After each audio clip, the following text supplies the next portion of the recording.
Pubertas adalah fase dalam perkembangan manusia yang menandai peralihan dari masa kanak-kanak menuju kedewasaan, ditandai oleh perubahan fisiologis dan psikologis.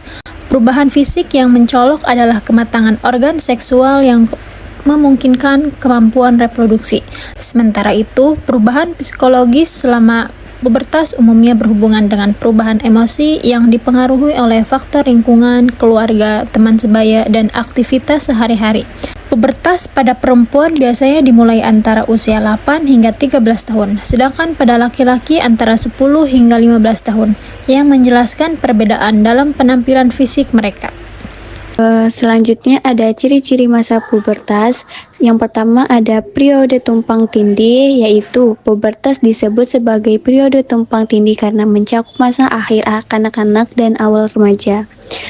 Anak yang belum mencapai kematangan seksual disebut sebagai anak pubertas, sedangkan setelah matang secara seksual mereka disebut remaja.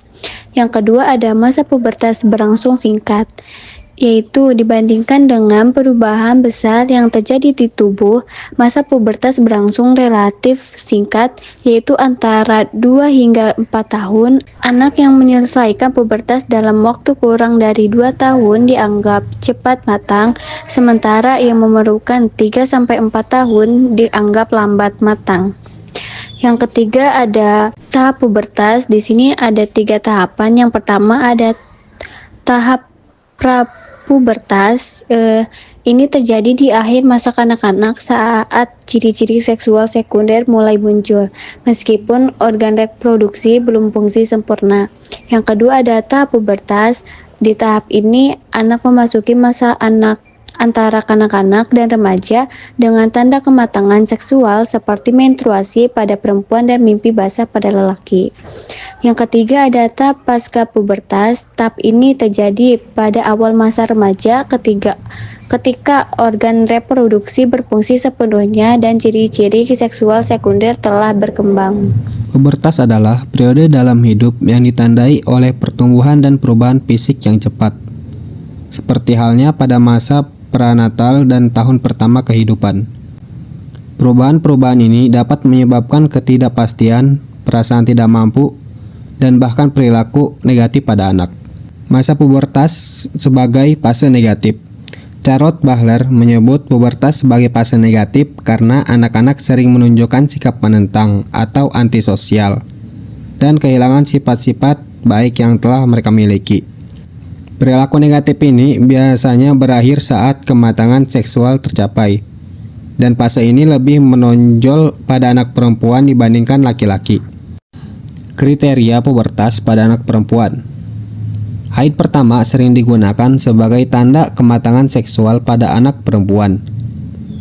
Namun penting diketahui, haid bukanlah perubahan fisik pertama atau terakhir yang terjadi selama pubertas.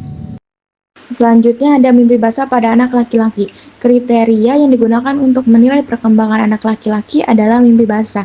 Ini terjadi ketika organ genital laki-laki mengalami ereksi saat tidur dan mengeluarkan cairan yang mengandung sperma. Proses ini adalah cara normal bagi sistem reproduksi laki-laki untuk mengeluarkan kelebihan sperma. Namun, tidak semua anak laki-laki mengalami mimpi basah dan tidak semua dari mereka menyadarinya. Selanjutnya ada sebab-sebab pubertas. Pada awalnya, hormon seks dilepaskan dalam jumlah kecil sekitar 5 tahun sebelum seseorang mencapai kedewasaan seksual. Kemudian, jumlah hormon ini meningkat secara bertahap, menyebabkan organ-organ seks berkembang dan berfungsi dengan baik. Adapun kondisi-kondisi yang menyebabkan perubahan pubertas. Yang pertama ada peran kelenjar pituitari. Kelenjar pituitari ini terletak di dasar otak, mengeluarkan hormon-hormon yang mempengaruhi pertumbuhan dan aktivitas organ seks. Hormon ini meningkat saat pubertas, menyebabkan perubahan tubuh. Selanjutnya yang kedua ada peran gonad. Gonad seperti testis pada pria dan ovarium pada wanita juga berperan pada perubahan ini. Mereka tumbuh dan berkembang, menyebabkan organ seks menjadi lebih besar dan matang secara fungsional. Yang terakhir ada interaksi kelenjar pituitari dan gonad. Hormon-hormon yang dikeluarkan oleh gonad dipicu oleh hormon dari kelenjar pituitari berinteraksi untuk mengatur pertumbuhan dan fungsi tubuh. Proses ini terus berlanjut sepanjang kehidupan reproduksi individu.